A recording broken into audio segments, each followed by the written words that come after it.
બહુ આપણને સમજાવી દીધા છે, પરંતુ આટલા બધા દેવના આપણે દર્શન કરી શકવી ક્યારે કે જ્યારે આપણામાં જમા અને જાગરણનો કુંભ થવાય, જ્યારે આપણે ત્યાં જુક્તિનો પાઠ મંડાય અને એ પાઠે જ્યારે જ્ઞાન ઉપદેશ આપવામાં આવે ત્યારે સર્વે જતી સતી પધારે છે.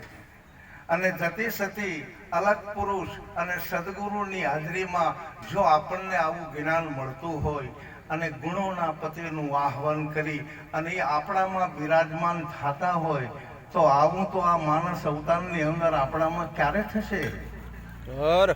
અને જેને થઈ ગયું હશે એને ધન્યવાદ છે, કારણ કે આપણને આ દેવો કોઈ દેખાવાના છે કે નથી દેખાવાના?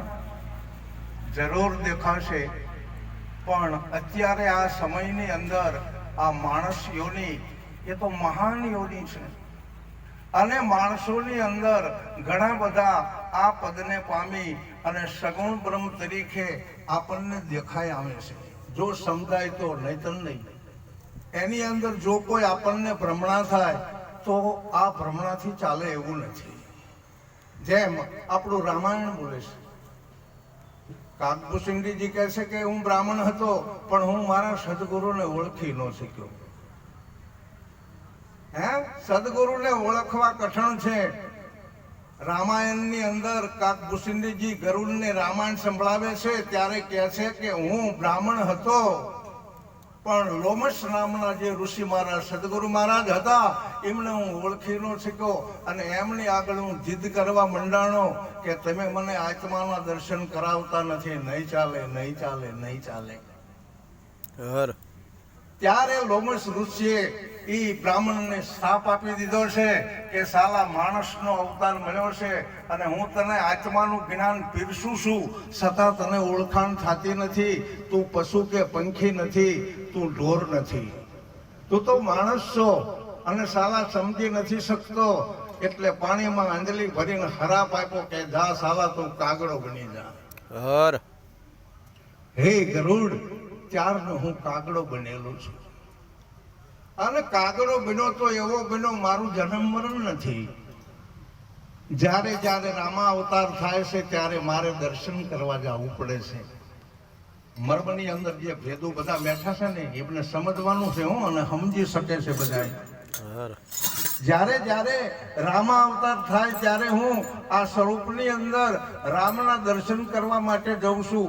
ખરેખર જ્ઞાનના દર્શન આપણને થાય છે કે નહીં?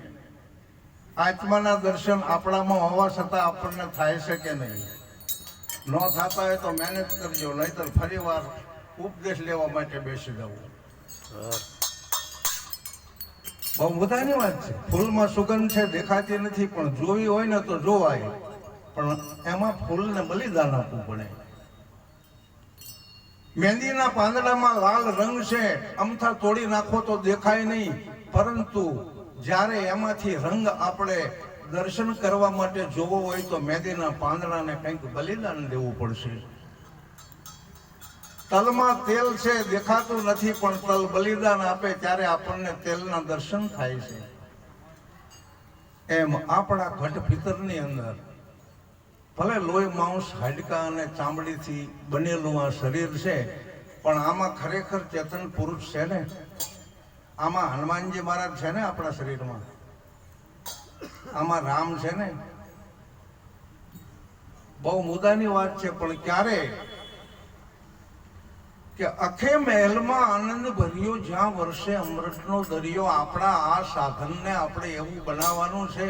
એટલે ગુરુગમ મળ્યા પછી આપણું સાધન જો ખરેખર સાચું ન બને તો પછી આ હાથ સિવાય આપણને આમાં સાચો પરમાત્મા કેવી રીતે મળે?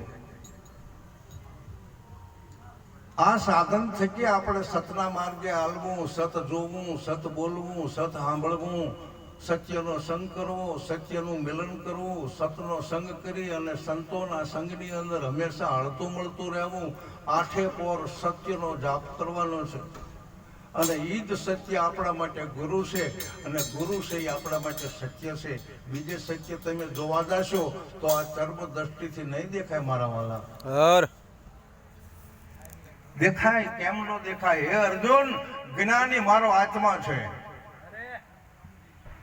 માટે તું સર્વ કર્મો તેમજ સર્વે આધિ વ્યાધિ અને સર્વે ઉપાધિઓને છોડી મારા શરણે આવી જા અને તું જ્ઞાની બની જા. કારણ કે જ્ઞાની મને અતિ પ્રિય છે અને જ્ઞાની એ જ મારો આત્મા છે. અને આમ જુઓ, અર્જુનને પછી કીધું કે તું હવે મને જોઈ લે, તારામાં દિવ્ય દ્રષ્ટિ છે, તારામાં જ્ઞાન છે, પછી હું તને શું દેખાઉં છું. ત્યારે અર્જુનને આખા વિશ્વની અંદર રહેલો જે વ્યાપક પરમાત્મા છે એના દર્શન થયા છે. આખા વિશ્વની અંદર જે વિશ્વનો પતિ છે એના દર્શન થયા છે. 14 ભુવનના નાથના દર્શન થયા છે. પરિબ્રહ્મ પરમાત્મા જેને કહેવામાં આવે.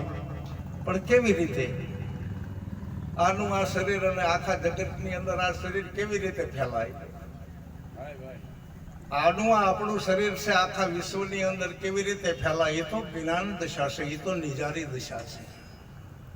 નિજારી પુરુષનું આ નામ છે, એને કોઈ વિરલા જાણે હો, બીજા બધા જાણતા નથી.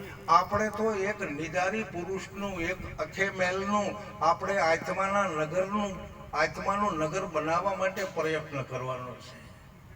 જો જીવનું નગર હશે તો જરૂર જમણા આવશે અને અજ્ઞાન દશા આવશે. અરે જીવ એ તો દરજ છે, એને મટાડવા માટે કોઈ મહાપુરુષની પાસે અમર ઔષધિ છે, એ દવાથી દરજ જરૂર મટશે. કેમ ન મટે? પણ જેના ભાગ્ય મોડા છે એના માટે સત્સંગ નથી. જો જેના ભાગ્ય મોડા છે એને સત્સંગ મળે,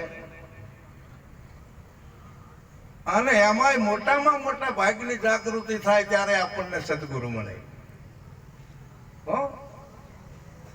અમારા અમીરભાઈ બાડુકા એને ધોળ બનાવેલો કે ભાગ્યને બળો જેને સદગુરુ મળ્યા. વારે વાહ!